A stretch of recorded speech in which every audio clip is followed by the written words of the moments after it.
నమస్కారం. తెలుగు మీనింగ్ ఛానల్‌కు స్వాగతం. ఈ వీడియో లెసన్ 8లో మనం డైలీ లైఫ్‌లో ఉపయోగించే 20 ముఖ్యమైన ఇంగ్లీష్ పదాలను, వాటి అర్థాలు మరియు ఉదాహరణలతో నేర్చుకుందాం. ఇంగ్లీష్‌ను సులభంగా నేర్చుకోవడానికి ఈ క్లాస్‌ను చివరి వరకు చూడండి. Let's start.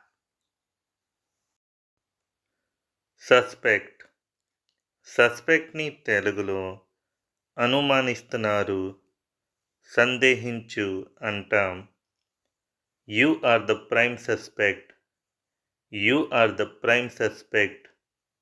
నువ్వే ప్రధాన సందేహుడివి. Don't suspect me. I did not do anything. Don't suspect me. I did not do anything. నన్ను అనుమానించొద్దు, నేను ఏమీ చేయలేదు. స్టార్వ్ని తెలుగులో ఆకలి ఏస్తుంది, ఆకలి అంటాం. The dog is starving. The dog is starving. కుక్క ఆకలితో ఉంది. I feel like I will starve. I feel like I will starve. నాకు ఆకలి వేస్తుందని అనిపిస్తుంది. నాకు ఆకలి వేస్తుందని అనిపిస్తుంది. ఎక్సైట్మెంట్ని తెలుగులో ఉత్సాహం అంటాం. I could see her excitement on her face. I could see her excitement on her face. నేను ఆమె ముఖంలో ఉత్సాహాన్ని చూడగలను. I can understand your excitement. I can understand your excitement. మీ ఉత్సాహాన్ని నేను అర్థం చేసుకోగలను.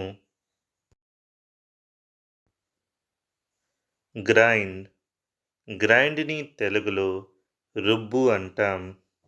She grinds the spices for the curry. She grinds the spices for the curry. ఆమె కూర కోసం మసాలా రుబ్బింది. Can you grind the rice. Can you grind the rice. మీరు బియ్యం రుబ్బగలరా.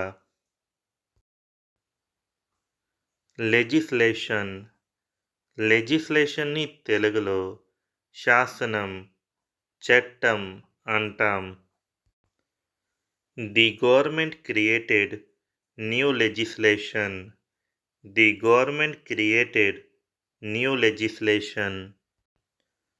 ప్రభుత్వం కొత్త చట్టాన్ని రూపొందించింది.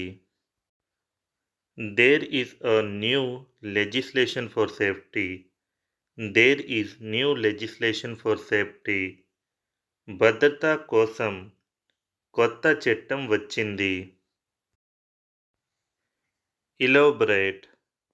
ఇలాబొరేట్ని తెలుగులో విస్తృతమైన, వివరించండి అంటాం.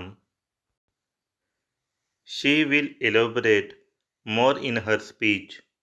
She will elaborate more in her speech. ఆమె తన ప్రసంగంలో మరి అంత వివరిస్తుంది. Could you elaborate a little more. Could you elaborate a little more.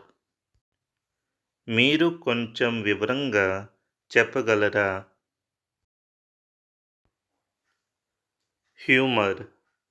హ్యూమర్ని తెలుగులో హాస్యం అంటాం. She has a great sense of humour. She has a great sense of humour. ఆమెకు హాస్యం చాలా ఎక్కువ. అ good sense of humour is important in friendships. A good sense of humour is important in friendships. స్నేహంలో మంచి హాస్యం ముఖ్యం.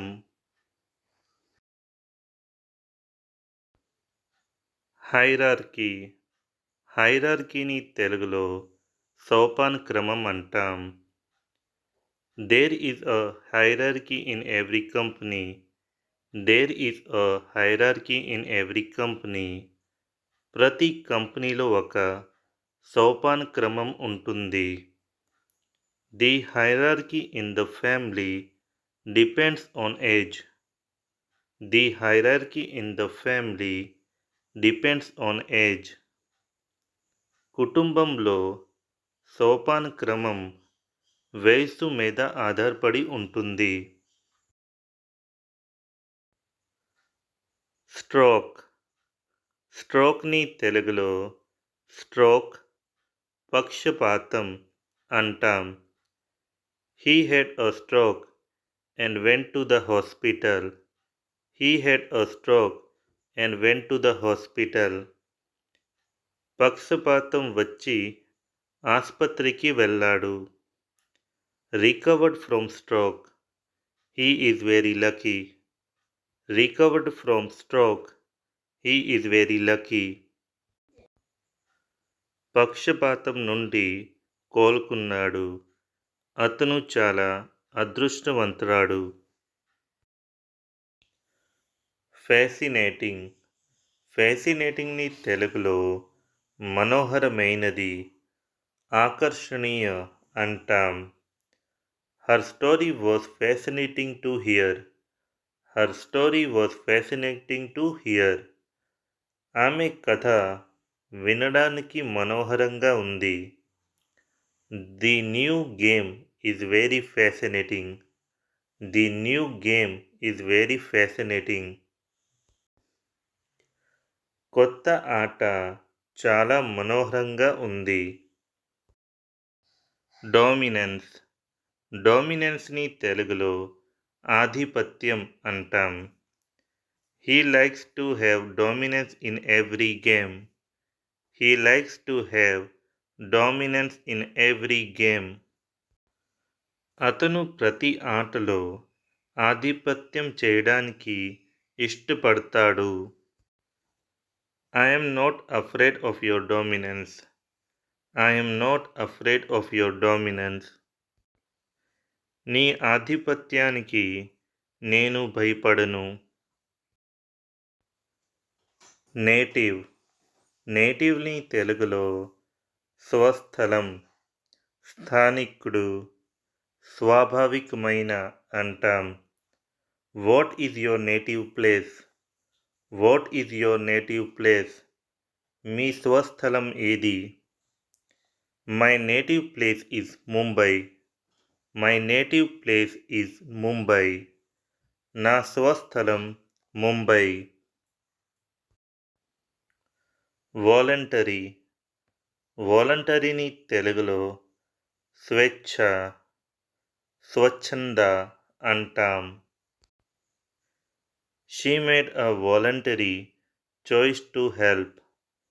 She made a voluntary choice to help. సహాయం చేయడానికి ఆమె స్వచ్ఛందంగా ఎంపిక చేసుకుంది. Voluntary help is always good. Voluntary help is always good. స్వచ్ఛంద సహాయం ఎప్పుడు మంచిది. స్పౌస్. స్పౌస్ని తెలుగులో జీవిత భాగ్యస్వామి, భార్య లేక భర్త అంటాం. My spouse is my best friend. My spouse is my best friend. నా జీవిత భాగ్యస్వామి నా మంచి స్నేహితురాలు. She is a loving spouse and always supports me. She is a loving spouse and always supports me. ఆమె ప్రేమగల జీవిత భాగ్యస్వామి మరియు ఎప్పుడూ నాకు మద్దతు ఇస్తుంది. ఇవాల్యుయేట్. ఇవాల్యుయేట్ని తెలుగులో మూల్యాంకనం చేయండి, అంచనా వెయ్యు అంటాం. I will evaluate these test results. I will evaluate the test results. నేను పరీక్ష ఫలితాలను మూల్యాంకనం చేస్తాను. Can you evaluate the movie? Can you evaluate the movie? సినిమాని అంచనా వేయగలరా? సూట్. సూట్ని తెలుగులో సూట్, దావా, సరిపడు అంటాం. I need a new suit. I need a new suit. నాకు కొత్త సూట్ కావాలి.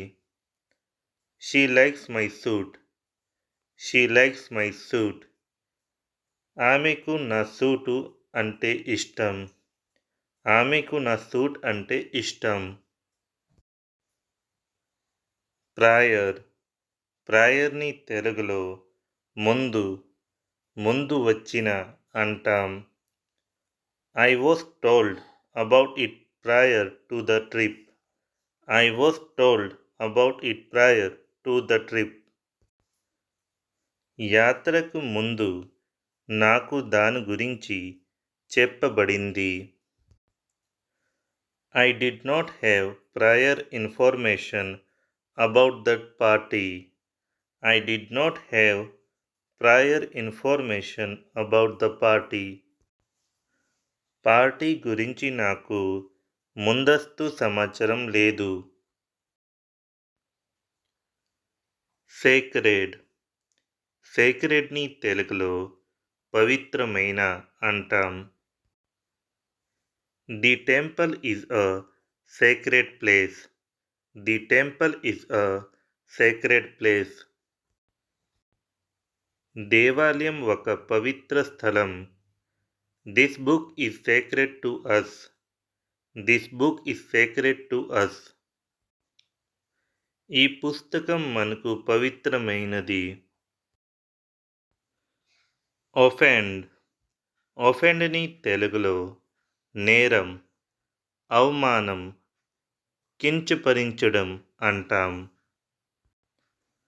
I did not mean to offend you. I did not mean to offend you. నేను నిన్ను అవమానించాలని అనుకోలేదు. He did not want to offend anyone. He did not want to offend anyone. అతను ఎవరిని అవమానించాలని అనుకోలేదు. Try. ట్రైని తెలుగులో ప్రయత్నించండి అంటాం. Don't give up, try again. Don't give up, try again. మళ్ళీ ప్రయత్నించండి, వదలకండి. Try and fight until you succeed. Try and fight until you succeed. మీరు విజయం సాధించే వరకు ప్రయత్నించండి మరియు పోరాడండి. ఈ 20 పదాలు మీకు నచ్చాయని ఆశిస్తున్నాను. వీటిని ఈరోజే ప్రాక్టీస్ చేయండి. మరిన్ని ఇంగ్లీష్ లెసన్స్ కోసం ఇప్పుడే తెలుగు మీనింగ్ ఛానల్కు సబ్స్క్రైబ్ అవ్వండి. Thank you so much.